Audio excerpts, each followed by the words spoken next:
Exactly 6:59 a.m., when the sky was still a dull slate and the snow lay heavy like a held breath, I remember standing in my driveway, staring at my snowblower, my hands already numb inside my gloves, my coffee steaming uselessly beside me. I didn't know yet that this machine, this ordinary, loud, necessary machine, was about to become the spark that burned an entire HOA to the ground. Stay with me, because what happened next still feels unreal, even to me, and every time I tell it, people ask how one man could quietly dismantle a system that thought it owned him. I'm a tall guy, early 40s, about 6'2" on a good day, built from years of working with my hands and refusing to let life soften me too much. I keep my beard trimmed short, salt just starting to show, and I dress neutral because I don't need attention. Calm has always been my armor. Intelligence, patience, and memory, those are my weapons.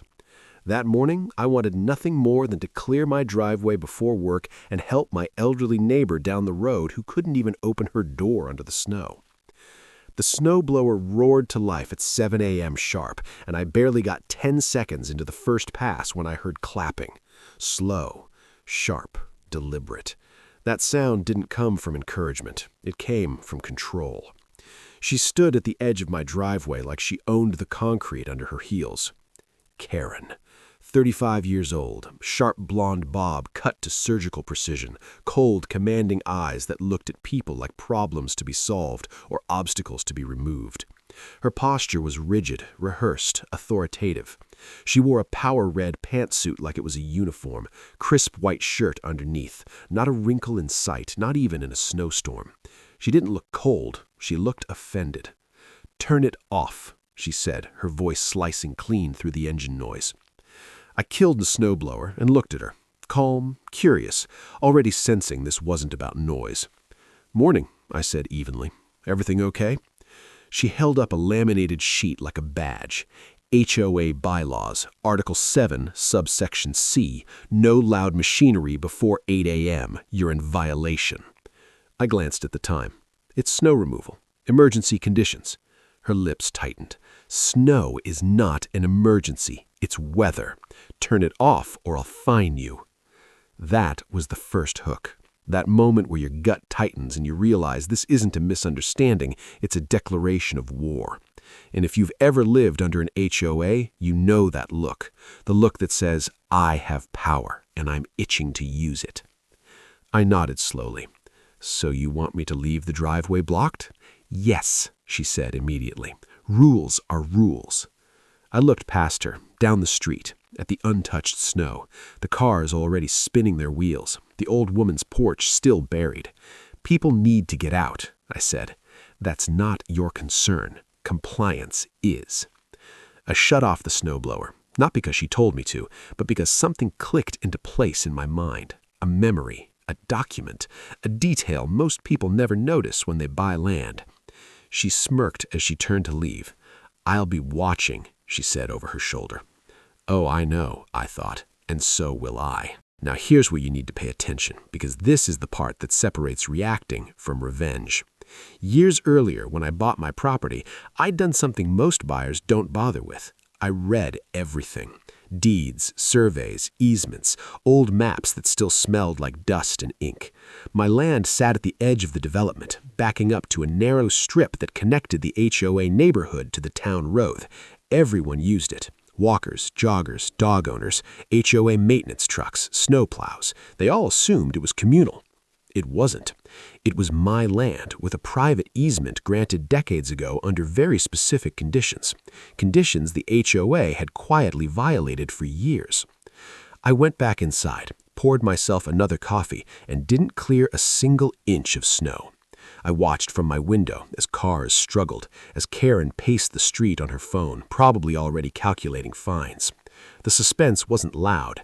It was silent. It was deliberate. By noon, my phone buzzed. HOA notice, violation logged, fine pending. I smiled. That afternoon, while everyone else was angry and cold, I was warm at my desk, pulling out old files, scanning documents, highlighting clauses. One line in particular made my pulse slow in that dangerous, focused way. The easement allowed access provided no interference, obstruction, or unreasonable restriction is imposed upon the grantor's lawful use of their property. Banning my snowblower during a snowstorm? That counted. That night, I drafted a letter. Calm, polite, precise. I didn't threaten. I didn't yell. I simply informed them that due to repeated unreasonable restrictions imposed on my lawful use of my property, the easement was revoked effective immediately. Access through my land was no longer permitted.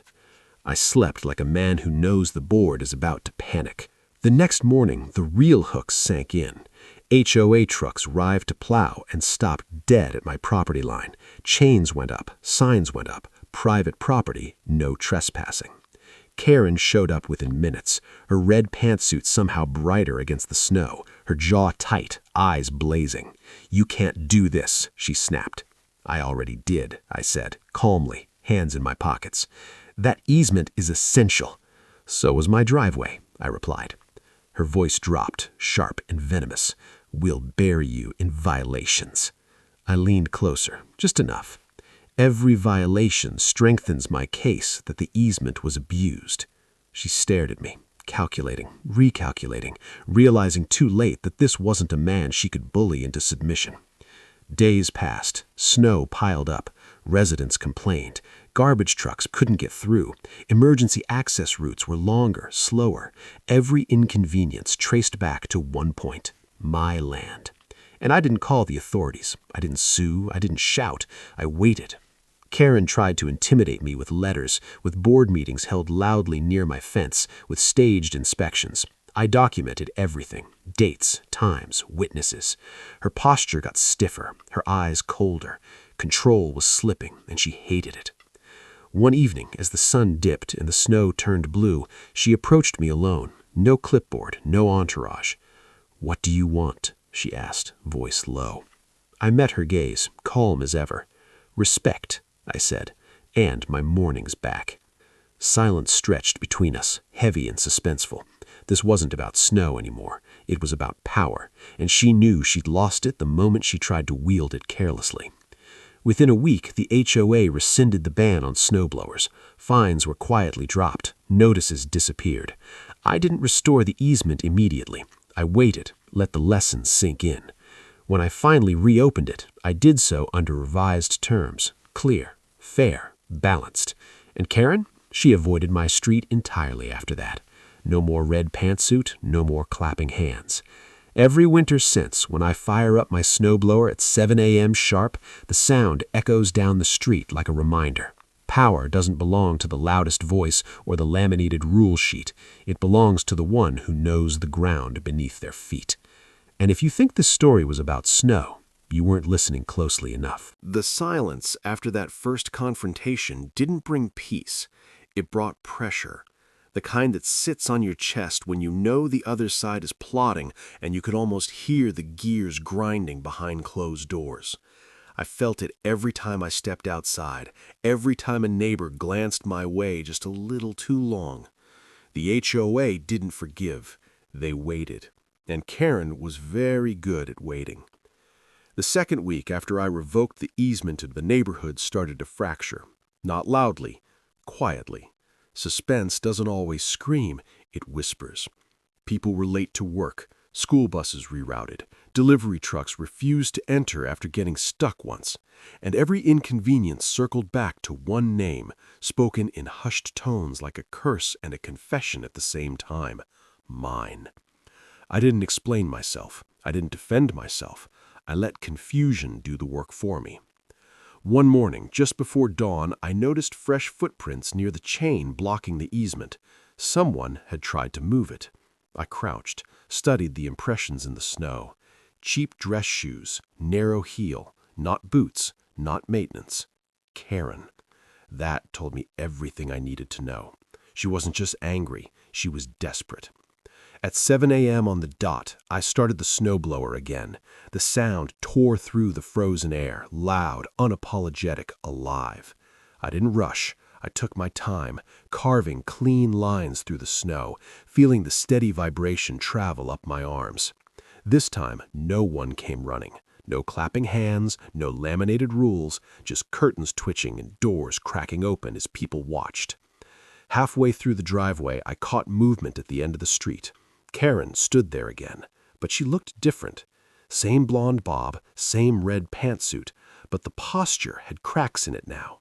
The authority was slipping, replaced by something brittle. She marched toward me, heels stabbing the ice like punctuation marks. "You're enjoying this," she accused, shouting over the engine. I shut the snowblower off slowly. "I'm clearing my property," I said, "perfectly within my rights. You're holding the entire neighborhood hostage." I tilted my head, calm, curious. "No, I'm using my land the way I see fit, just like you asked me to." That hit her harder than shouting ever could. Her eyes flashed, searching for leverage. "You think you're smarter than the board?" she said. "Than me?" I smiled faintly. "I think I read more carefully." She leaned in, lowering her voice. "This isn't over." I met her stare without blinking. "I know." That night, the letters started, not official notices, anonymous ones. Slipped into my mailbox, left under my wiper. Accusations, threats wrapped in fake politeness. Claims that I was endangering families, abusing loopholes, acting selfishly. I collected them all, laid them out on my kitchen table like playing cards. Fear was the currency they were trying to spend. I didn't buy any of it. Instead, I did something quieter. I adjusted the easement signs. Bigger, clearer, legal language etched into metal. I installed motion lights, cameras, not hidden, not aggressive, visible, transparent, a message without words. I see everything. Karen escalated. She started holding impromptu community meetings on the sidewalk near my property, speaking loudly about unity, about responsibility, about how one man shouldn't have so much control. I listened from a distance, hands in my pockets, face unreadable. The more she talked, the more people started asking questions she couldn't answer. Why did he revoke it? What rule did we break? Why didn't the HOA just let him clear his driveway? Every question chipped away at her authority. The real turning point came on a night when the snow fell heavy and fast, the kind that swallows sound and turns the world into a sealed room. Power flickered, roads iced over, and an ambulance got delayed trying to navigate the longer route into the neighborhood.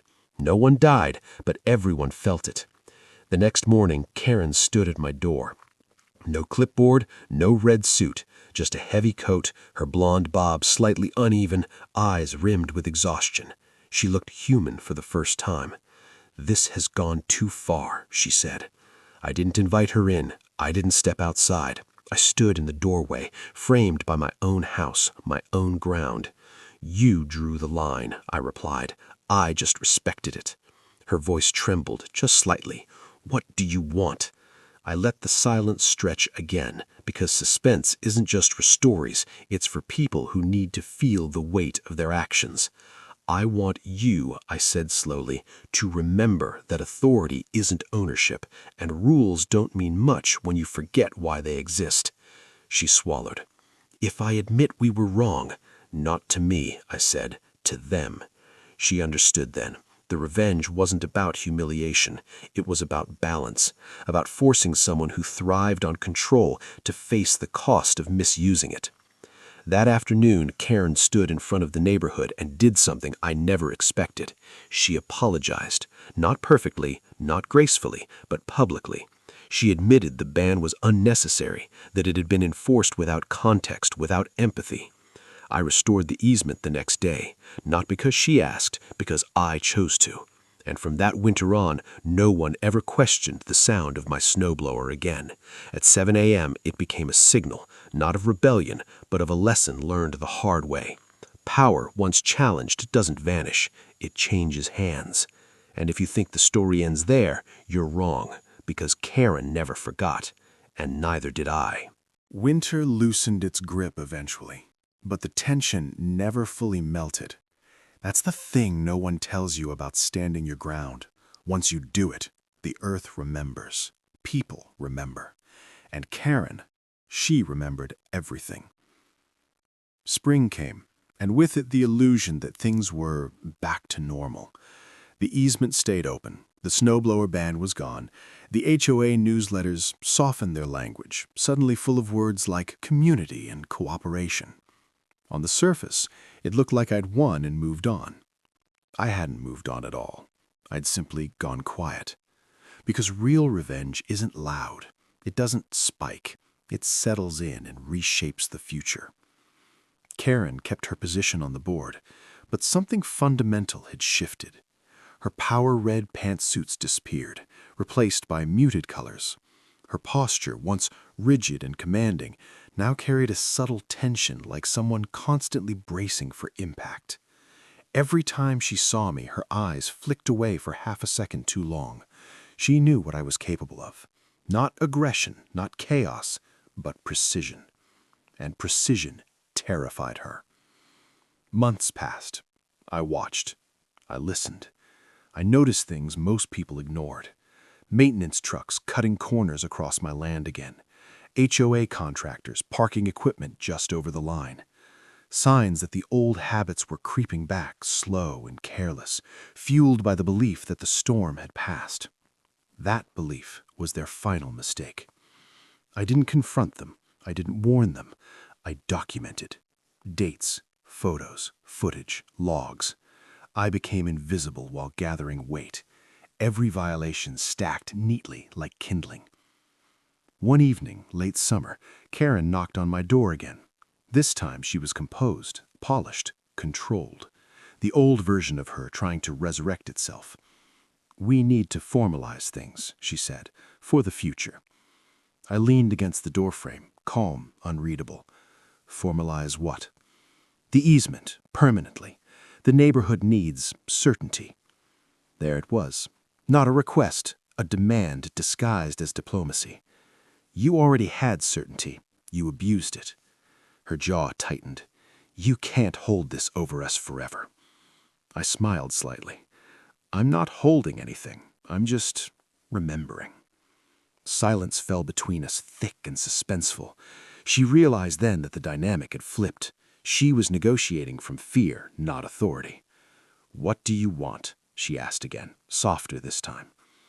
I stepped outside, closing the door behind me, forcing her to face me on my land. "I want you to stop thinking of people as obstacles, and I want you to understand something very clearly." I leaned in just enough for my voice to drop. "You don't get to threaten someone who knows exactly what they own." Her eyes searched mine, looking for anger, for ego, for something she could exploit. She found none of it, only certainty. I didn't revoke the easement again. I didn't need to. The threat of it was enough. The knowledge that the power had always been conditional and that I was willing to use it changed how the HOA operated from that day forward. Karen resigned 6 months later. No announcement, no drama, just a quiet line in a newsletter thanking her for her service. People whispered theories, but I said nothing. I didn't need credit. The outcome spoke for itself. Now, every winter morning when the snow falls and the clock ticks towards 7 a.m., I still pause for a moment before starting the snowblower. Not out of fear, out of reflection. Because that sound no longer represents conflict. It represents a boundary that held. The neighborhood runs smoother now. Rules are enforced with context. Authority is exercised with caution. And no one ever forgets that the quiet guy at the edge of the development, the tall man with the calm eyes and the steady voice, once shut down an entire system without raising his. So if you think this story is about an HOA, or a snowblower, or even revenge, you're missing the real lesson. It's about what happens when someone mistakes compliance for weakness and patience for surrender. Because sometimes the most dangerous person in the room is the one who doesn't fight back right away. And sometimes the loudest sound in the world is a snowblower starting at exactly 7 a.m.